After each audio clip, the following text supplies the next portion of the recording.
क्या हाल है दोस्तों। गाइस फाइनली बहुत डिमांडिंग चैप्टर, यार इतना डिमांडिंग चैप्टर तो मैंने आज तक नहीं देखा।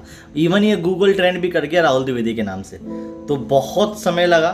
तो वो चैप्टर बहुत कॉम्प्लिकेटेड है लेकिन मज़ेदार आने वाला है। पूरी एनिमेटेड होगी, पूरी ग्राफिक पे होगी, बड़ा मज़ा आएगा आप लोगों को। चैप्टर क्या है? We are not afraid to die. ठीक है, बहुत ही प्यारा चैप्टर है। तो चलिए स्टार्ट करते हैं, लेकिन उससे पहले मैं आप लोगों से कहना चाहूँगा कृपया करके वीडियो को लाइक कीजिए, जिसको ज़रूरत है उसको शेयर कीजिए, चैनल को सब्सक्राइब कीजिए। चलो एक काम करते हैं, अभी नहीं करते, वीडियो के एंड में मैं आप लोगों से दोबारा पूछूंगा।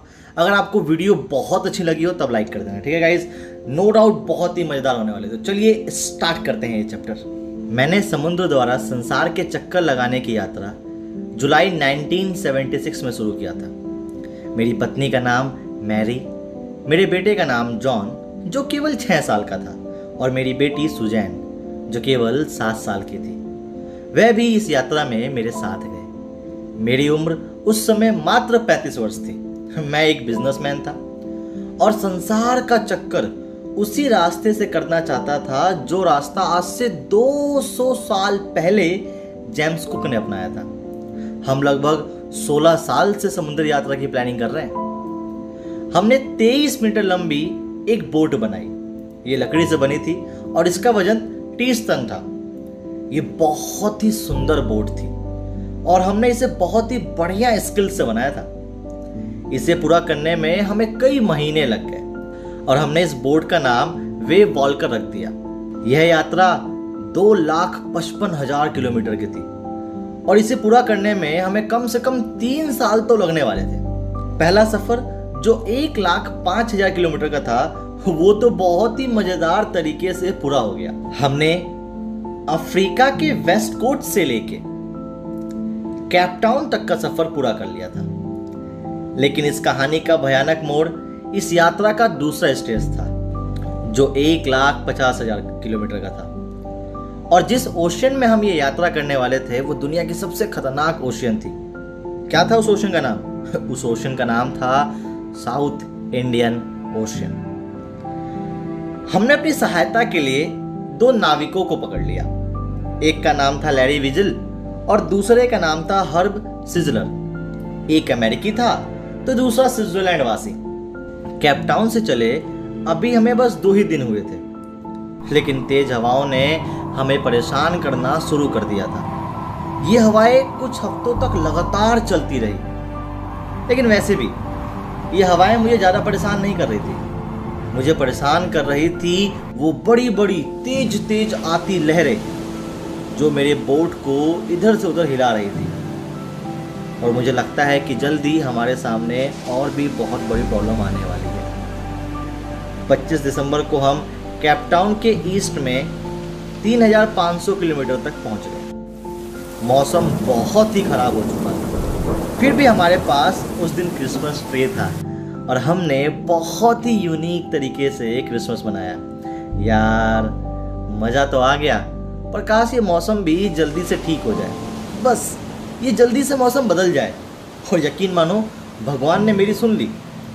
मौसम बदल तो गया परंतु अच्छे होने की बजाय बहुत ख़राब हो गया। 2 जनवरी तक लहरें बहुत बड़ी बड़ी हो गई। जैसे ही लहरें आती हमारी बोट ऊपर उड़ जाती।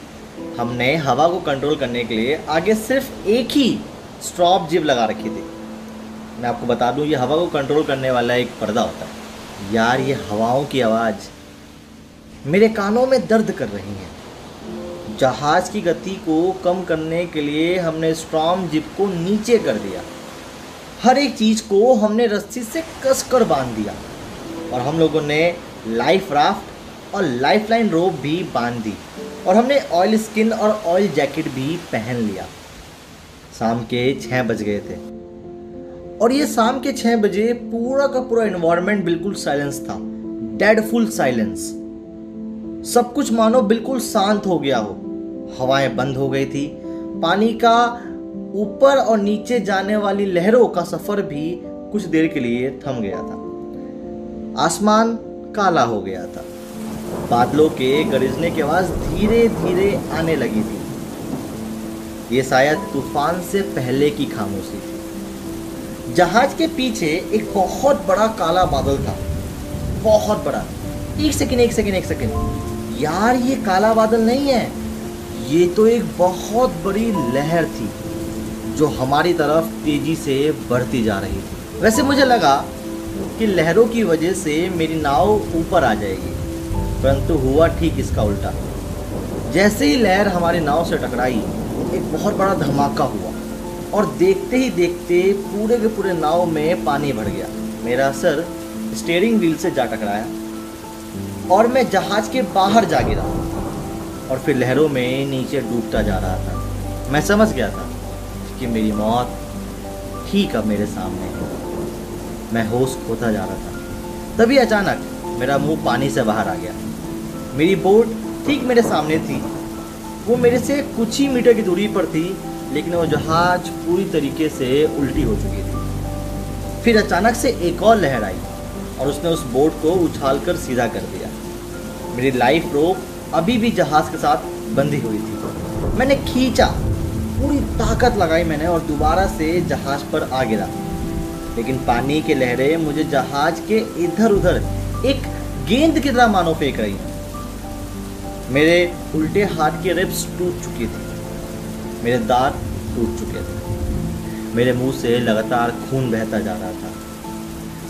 मैंने जैसे तैसे स्टीयरिंग व्हील को पकड़ा ताकि मैं अगली आने वाली लहर को काबू कर सकूं। जहाज के चारों तरफ पानी ही पानी था। जहाज के नीचे भाग में भी पानी बढ़ गया था। तभी नीचे से मुझे आवाज़ आई, हम डूब रहे हैं। मैं तुरंत अपनी वाइफ को स्टीयरिंग व्हील थमाते हुए कहता हूँ, तुम यहीं रुको, मैं नीचे जाता हूँ और उनको देख के आता हूँ। और मैं खुद नीचे उन्हें देखने चला गया। मैंने नीचे देखा कि लैरी और हर्ब पंप चला रहे हैं। वो पंप से पानी को बाहर निकालने का प्रयास कर रहे हैं। सारा सामान, खिलौने, गहने, पुस्तकें इधर से उधर तैर रही थी। मैं तैरते हुए अपने बच्चों के कैबिन तक पहुंचा। अरे बच्चों, तुम ठीक तो हो ना? हाँ पापा, हम ठीक हैं। बस सिर पर छोटी सी चोट लगी है और शिव की आंखें भी सूज गई हैं। मुझे उनकी बातों पे बुरा तो लगा, पर मैंने ज़्यादा रिएक्ट नहीं किया, क्योंकि उनके रिएक्ट करने से ज़्यादा मुझे इन जगहों से जहाँ से पानी निकल रहा था उन छेदों को बंद करना था, ताकि मैं पानी को जल्द से जल्द बाहर निकाल सकूँ। अगर ये काम जल्दी नहीं किया गया तो बहुत जल्दी ये नाव डूब जाएगी। लेकिन एक दुर्भाग्य था हमारा, वो ये कि बिजली से चलने वाला पंप जो नाव को चला रहा था वो खराब हो गया। लेकिन हमारा सौभाग्य भी था, वो ये कि हमारे पास दूसरा बिजली से चलने वाला पंप था। मैंने उसे बाहरी पाइप के साथ जोड़ दिया और काम शुरू कर दिया, और जल्दी ही बड़े बड़े छेद बंद करने के मैं काबिल हो गया। रात हो गई। पूरी रात भर हमने पानी निकाला है। यकीन मानिए, कोई भी एक सेकंड के लिए सोया नहीं। हमने सहायता के लिए रेडियो सिग्नल तक भेजा, परंतु हमें कोई जवाब नहीं मिला। और जवाब मिलता भी कैसे? हम दुनिया के किसी अलग ही कोने में थे। शिव का सिर बुरी तरीके से सूज चुका था। उसकी आंखें भयानक रूप से काली पड़ चुकी थी। उसकी बाजू पर भी गहरा घाव हो चुका था। अरे, तुमने अपने चोट के बारे में मुझे क्यों नहीं बताया? मैं आपको परेशान नहीं करना चाहती थी डैडी। 3 जनवरी की सुबह तक पानी का स्तर काफी हद तक काबू में आ गया था। इस बात को लगभग 15 घंटे बीत चुके थे जब लहरों से हमारा जहाज टकरा रहा था, परंतु हम बच गए थे और अब हम 2-2 घंटे करके आराम से सो सकते थे। परंतु जहाज के निचले हिस्से में अभी भी बहुत सारी मरम्मत की जरूरत थी। हमें नहीं लगता था कि ये बोट ऑस्ट्रेलिया तक भी पहुंच पाएगा। मैंने अपने सभी चार्टों में देखा और मैंने आइडिया लगाया कि ईस्ट में 2 टापू होने चाहिए और जिनमें से एक टापू का नाम एम्स्टर्डम होना चाहिए। 4 जनवरी का दिन था।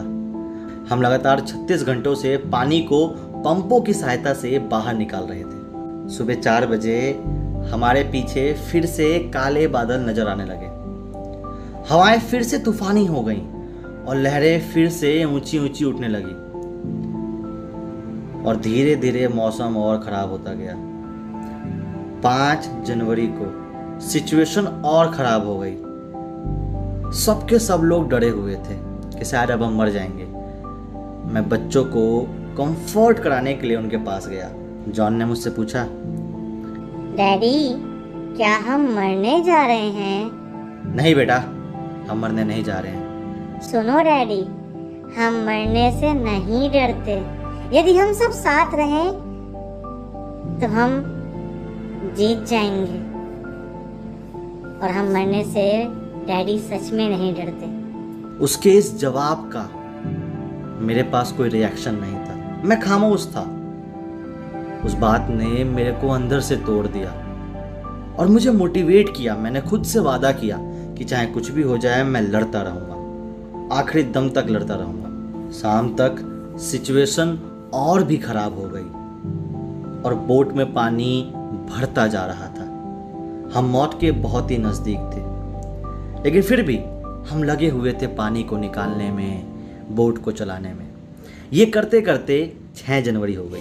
6 जनवरी की सुबह हम तूफान से बाहर तो निकल आए, पर फिर भी हम कहीं खो चुके थे। हम 1,50,000 किलोमीटर के क्षेत्रफल में कहीं खो चुके थे। मैं ऊपर चार्ट रूम में गया और मैंने मैप्स की स्टडी की।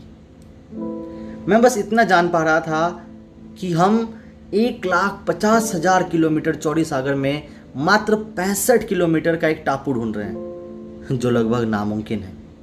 मैं ये सब सोच ही रहा था, तभी मेरी बेटी स्यू मेरे पास आती है और मुझे एक कार्ड थमाती है। डैडी आप इसे एक बार पढ़िए। मैं उसे खोलता हूँ और उसमें लिखा होता है, डियर डैडी और मम्मी, आप दोनों बहुत ही प्यारे हैं और मैं आप दोनों से बहुत प्यार करती हूँ। थैंक यू मुझे इतना प्यार देने के लिए। मुझे उम्मीद है कि हम जल्दी ही अपनी मंजिल तक पहुँच जाएंगे।